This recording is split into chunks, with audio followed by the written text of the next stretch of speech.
Scotland is kind of a toxic dump at this point, and I don't mean toxic dump as in the area is likable to be in because of the environment or something. No, it's a toxic dump because the toxic waste in question is progressive policies, and these progressive policies are being enacted. So here's the first thing. This is the story. Scottish 4-year-olds can change gender at school without parents' consent. Right. I mean, a joke. A kind of thing the Babylon Bee would have written, I don't know, a month ago? It's just the very nature of that sentence is driving me mad. I can see a red mist descending, and so I'm going to just enhance my calms. I'm going to make it worse. Let's go to Labour subreddit real quick, and then we'll be right back to check out the article. So the Labour subreddit is something I love to keep up with, as I've mentioned, and someone posted this in there, which I wasn't expecting, because they don't usually post stuff that makes them look bad. And maybe they don't even realise it makes them look bad. That's how far down the rabbit hole they are. Yes, because the responses were amazing. So if we go to the next image here, you can see someone asking, surely 4 is a tad young to change your name and gender? I can't wait for a Scottish register composed primarily of Spider-Mans and Elses. That's exactly what you're going to get. But anyway, this is a dissenter, a bad comrade, new user, probably a Tory. So let's see what the established users had to say about all of this. Why? You're old enough at 16, and my God, I was stupid at 16. You're stupid now. I was stupid at 4 too. So why being stupid is good enough reason to being change stupid your is sex. why you should change your gender. Because look at all these idiots. They're not going to change their gender if they're not stupid. What an amazing admission that is. It's like, we need stupid people to buy into our ideology because smart people won't do it. Verified Labour member as well, as you can see. But you're old enough to know who you are at 4. What? Okay, look, right, as a dad who's raised children through the age of 4 and up, they're not. And you're old enough to do something completely reversible at 4. Okay. It's not completely reversible. And no, you're not. And also, if he's talking about not chopping off your genitals, well, then he's also going to be arguing that you can do that at 16, therefore why not at 4? His argument still stands, which is absurd. Seems to me that it will do no harm at all. Oh, well, if it seems to pie-eating bastard on the Labour subreddit, then go ahead. He clearly knows all about this. There's a small group of people it might greatly help. Oh, I'm sure there is. There was also the response I saw on there from loads of members just typing based. So if we go to the next one, you can see here. Gotta admit, pretty based. Based? Based on what? Based. This is their response. This is their response to 4-year-olds being able to change their gender in schools without the parents' consent. Okay. Yeah. Yep. Let's go back to the article. I thought you'd just enjoy that, so you know the kind of lunatics we're dealing with. Newly inclusive guidelines say teachers should not question pupils, but instead ask them for their name and pronouns. Their new name and pronouns. The 4-year-olds. Children as young as 4 will be able to change their name and gender at school without parents' consent under the new LGBT inclusive guidelines drawn up by the Scottish Government. They're insane. A 70-page document issued to schools. Why does it have to be 70 pages? Just every time there's leftist ideology, it's always a brick, isn't it? Yep. Issued in schools north of the border on Thursday, calls on teachers not to question pupils if they say that they want to transition to live as a boy or a girl, and instead ask them for their name and pronouns. That's right. The child. Yeah. This 4-year-old. Yeah. I also love the idea that they're saying, well, a boy and girl, what happened to non-binary? What happened to demigender? Wow, yeah, good question. The other rest of them. I suppose the brick's already 70 pages, we don't need to be at 400, but whatever. The controversial guidance claims that it is possible to come out as transgender at any age, that's a quote, and that the views of young people should be respected if they do not want their parents to be informed. Just want to say, is that the views of young people should be respected? No, under all circumstances. 4-year-olds, especially. Yeah, well, just the views of young people are dumb. But just the 4-year-old tells you, I'm a boy, as you say, you're 4. Yeah. Tomorrow, you'll be a car. The Scottish Government wrote these guidelines. The SNP, the fruitcake progressives. And the Labour Party couldn't see anything wrong with this. They're acting as if 4-year-olds can be moral and intellectual legislators, as if they know anything, which they don't.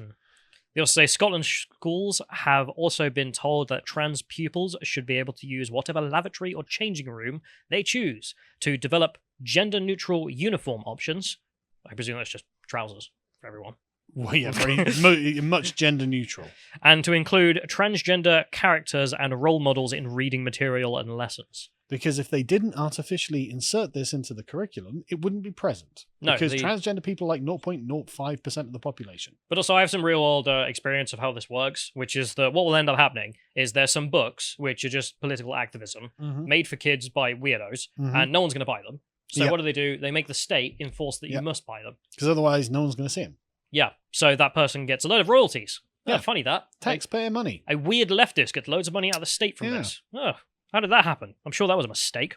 The LGBT advocacy groups, such as Stonewall, which helped draw up the guidance. What a shock. Welcomed the move and claimed the rules would help all children to thrive. Oh, yeah. I'm sure those children who are going to, who would otherwise have led perfectly normal lives in the gender binary, are now going to be essentially demented by all of the stuff that they're going to be taught by the authority figures around them, not know who they are, and aren't going to be deeply confused at all. Just to mention, Stonewall are subsidized by the Conservative government. The Conservative government that has been in charge for 15 years, running on 16 now, still giving them money. You can see here the story. Stonewall receives £1 million a year of taxpayers' money to offer guidance should be in quotes, on issues such as transgenderism. The controversial LGBT charity received almost $500,000 from the NHS. And then there's everyone else as well, the House of Commons, the DVLA. I think the MOD paid them money for guidance on pronouns. And this is why you end up with the RAF talking about total inclusivity and saying we need to use her pronouns. Conservatives, you don't have to allow this to happen. You can stop this from happening. You can just put a moratorium on taxpayer money going to activist groups. I mean, not to mention just the insanity in general, but also you should be defunding all kinds of these. I mean, it's literally just a missive you can sign and send out. Yeah, but it's also just a massive waste of money if they weren't doing this stuff as well. Anyway, but let's go to their financial statement. So on page 23 on here, I don't know if you can get to it, they have the funding for them. And in the section of funding that is committed, or whatever they call it, restricted funds, you can see the precise amount the government gives them, £1,046,568. Precisely. There you go. That's my money, goddammit. That's your money that went into the coffers of Stonewall. Their financial statement 2019. God knows what it was for 2020 and all other years around this. What's interesting, though, is it makes up 12% of all of their funding, 12.5%. Government subsidized. And I kind of noticed they make over £3 million in fees. Fees to various probably private institutions who are paying them for protection money. Diversity is big business. They also have a net end-of-year statement of £808,000 as their net profit. So they're a profitable business. Very profitable. But you see they're only really profitable there because of the government grant. If you take away the £1,046,000, they're actually losing £200,000 a year. Which is how it should be. Yes. So this is why Liz Truss is the golden girl. I mean, the perfect person who should be put in charge of the entire country at this point. Lord Protector of against wokeism. So Liz Truss urges official withdrawal from Stonewall diversity scheme of all government departments. Good. Remember this. And the reason given at the time was that the Times understands that responsibility for coordinating participation in the scheme rests with the Cabinet Office, not her, which is unfortunate, but the Cabinet Office essentially being run by Boris Johnson as the Prime Minister and the Cabinet. Why haven't they done this? No idea. Like, you've got one of your ministers here, a sound one, yes, soundly advising you to do a thing, yes, and hasn't been done, which kills me. The scheme counts 250 government departments and public bodies with its 850 members, which pay for guidance on issues such as pronouns and gender-neutral spaces. You could pay me for that guidance. I'll take that money, I'll give you £1. Yeah, I'll do. Yeah, I'll do it for literally £1. I'll do it as a public service, in fact, and trust me, it will be much more popular with the public. Nancy Kelly, its chief executive, came under fire at the weekend for likening gender-critical beliefs to anti-Semitism. This was the perfect opportunity to defund them. What? So, do you remember this? No. Remember? So, Kelly said, although Stonewall believed in freedom of speech... Oh, yeah, but... Although, it was not without a limit. Oh, there we go. She told the BBC, with all beliefs, including controversial beliefs, there is a right to express those beliefs publicly, and where they're harmful or damaging, whether it's anti-Semitic beliefs, gender-critical beliefs, beliefs about disability, we have legal systems that are put in place for people who are harmed by that. Right. Harmed by gender-critical beliefs. So going out in the street and yelling the Holocaust was a good thing, we should do it again, is the same as saying woman means adult human female. According to Stonewall. Amazing. So all the other nonsense they charge you for and that, the people in charge are just nuts. They are insane leftists. Perfect opportunity to defund them. This is so stupid. Destroy a leftist institution. Option 6. What beliefs about disability? I mean, what are you talking about? I don't know who's anti-disabled. Like, I don't know who's doing that. Like, even the neo-Nazis don't. I suppose actually with eugenics, that's Well, I technically suppose, true. yeah, great. There's that, but you mean if the only position of opposition to a thing is neo-Nazism, you don't have to worry about opposition to it. yeah, they don't exist in Britain. They're Exactly. nothing burger. They're prescribed. We don't have to care about what they think. But no, they're just as bad as Posey Parker. Posey Parker, Hitler, basically the same. Women are a thing. Yes, you're a Nazi. Let's go back to the article with Scotland. But there's I was talking about the book club we did, the Long March to the Institutions. Yeah. Conservatives, option 6 in there, that's a perfect example. Yes. It is a structurally leftist institution that you have the power to defund and destroy financially because you're the ones giving them £1 million every year. Yeah. I just can't get over it. Anyway, so and literally, as you have shown, if the government didn't give them money, they wouldn't be able to exist as they are. they'd be unprofitable. Yeah. £200,000 in the hole every year. Yeah. If they continued. So the quote from the article about the 4-year-olds. Again, campaigners claimed a dangerous ideology was being pushed into schools and warned that children who displayed normal behavior, such as playing with toys stereotypically associated with the other sex, risked being wrongly labeled a transgender. Yep. So, true there. Kids. Oh yeah, they're looking for anything, no matter how tenuous. Say, oh, actually, this is a transgender child. That they're doing this. Which is why Stonewall gets joked as the organization that claims that there are no gays anymore. Every gay is transgender. Which, is obviously ridiculous, but it's an example. I remember this being framed as essentially an attack on lesbians. Yes. Like a bunch of gays and lesbians were like, autistic girls. You can't claim that there are no more gay and lesbian children. Yeah, and they've all just become trans. transgender. No, it's not nonsense. So, For Women Scotland gave a statement on this. So, it shows a failure in safeguarding and a removal of parental rights. Yep. It used to be commonly understood that children should be able to play and experiment with gender roles, with clothing, their likes and dislikes. Without some ideological activist group coming along and trying to inject hormone delaying chemicals into their bodies and things like that. Well, that's where you're wrong, kiddo. Bravely the world now. Those children are now being encouraged on a medical pathway, potentially for the rest of their lives. We should not be teaching children, and especially primary school children, that you can change sex, because you can't change sex. True. True. And not even the contention from the LGBT activist lobby is that you can change sex. You can change gender. Oh, I mean, occasionally they do slip up and claim it. Well, So, yeah. That is the They case. forget their own distinctions. Yeah. The guidance also includes a recommended reading list for primary schools. Oh, yeah. Uh-huh. Oh, I bet that's good. Designed to promote trans inclusivity and calls for posters which challenge gender stereotypes to be put in classrooms. It sounds like a joke. We're going to put our political posters in the classroom to change the kids' minds about transgender. Literally to undermine their understanding of what it is to be a boy and a girl. Who's getting paid to do that as well? There'll be some other useless artist Yeah. in a leftist university who hasn't got a job. He's not going to get a load of tax money to print posters. I mean, literal propaganda posters. I mean, not even political parties make propaganda posters anymore. No. Those are long since gone. And they certainly wouldn't be allowed to put them up in the schools.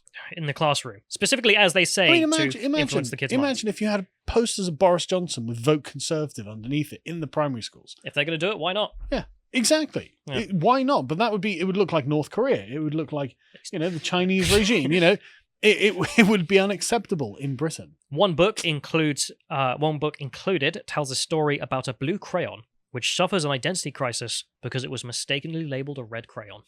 That's a really stupid analogy because a blue crayon is essentially blue, as in the blueness of it is unquestionable. But if you have to, it doesn't have to go through some sort of transition to show people it's a red crayon or something. It is essentially blue. It just changes the wrapper on it, which would mean that it's just changing clothes, would be the human example. Or the label, but the redness of it is there. But then why would you need surgery or hormone treatments or anything like that if you were essentially that thing already? It would be a red crayon who decides it's blue and then re-dyes itself or something. Yes, exactly. Yeah. Another features a primary school-aged narrator who says she has, quote, a girl brain but a boy body, and claimed that she knew that she was transgender as a toddler. Brainwashing.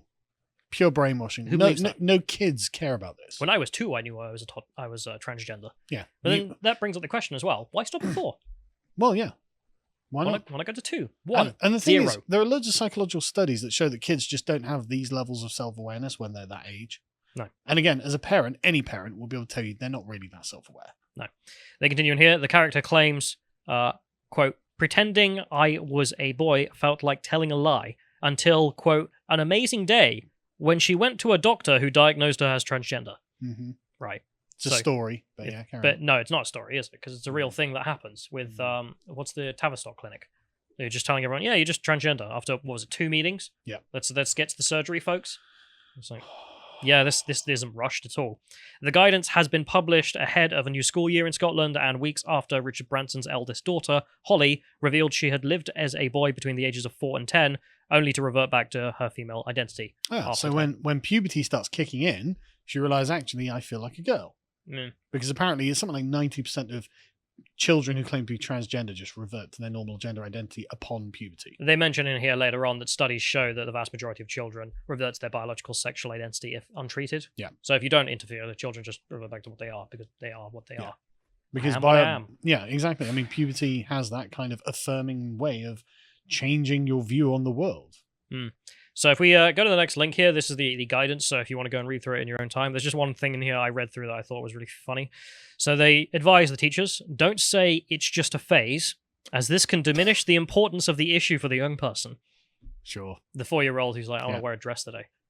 Don't say that's just a phase. No, that's permanent. He's going to wear that dress every damn day of his life from now on. 4 and up. Jesus Christ. Yeah. Ask what name and pronoun should you use to address them, the 4-year-old. Check if it's all the time or in certain circumstances. I can't imagine that a 4-year-old knows what a pronoun is. Or that they have certain times of the day where it changes. Yeah. But I would be shocked if any 4-year-old actually knew what the definition of the word pronoun is. Yeah. They also end this section with, don't agree to anything you're not sure of. Seek further information and support for yourself and the young person if needed. And I'm just like, anyone coming to this is unsure of the crap you're promoting. Yeah. So we shouldn't do anything we're unsure of, or we shouldn't do anything you're promoting. I'll tell you, parents in Scotland, if this isn't enough to get you up and protesting this at the schools, then nothing will be. Scotland might be a lost cause if nothing is done in response to this kind of stuff. So if we go back to the article, there's just some stuff I wanted to end on here. Despite a prominent Scottish lawyer, Adrian O'Neill, recently writing a legal opinion which argued a school supporting a child's wish to switch gender without informing the parents was potentially illegal, teachers have been urged to respect children's wishes. No! Children's wishes. No, the children should be dressed normally, sat in class, and be taught whatever lesson they're being taught. No, she's a princess. She says so. We must take her to Buckingham Palace. Yeah, exactly. No. Children need structure and guidance, not this kind of interference. Quote from the document again, a transgender young person may not have told their family about their gender identity, so inadvertently disclosure could cause needless stress for the young person, or could put them at risk and breach legal requirements. Oh, really? Therefore, it is in the best interest to not share the information with the parents or carers without considering and respecting the young person's views and rights. The 4-year-old's right to insist that at school I'm a girl, but at home... If I found out that the school had been keeping any of this kind of stuff from me, I would be furious. Should be. So we'll just end with a statement from the SNP because... Oh, good, yeah. Why not? So, the SNP Education Secretary denied that the guidance promoted transitioning. What a liar. What an obvious liar. Yeah. Quote, we know transgender young people can face many issues in schools and that teachers and staff must have the confidence and skills to support their mental, physical, and emotional health. Then leave them alone. Yeah. Leave them the goddamn alone if you care about their health. Just talk to them normally. This guidance outlines how schools can support transgender young people while ensuring that the rights of all pupils are fully respected. And yet you wanted, what was it? The no sanctions on who can go into these places. Also the parents' rights and feelings, I suppose.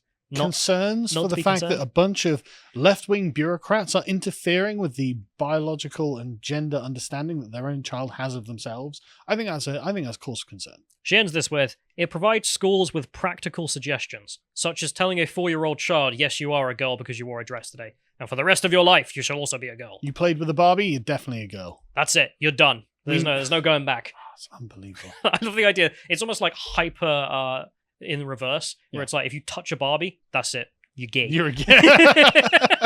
That's the position of the SNP.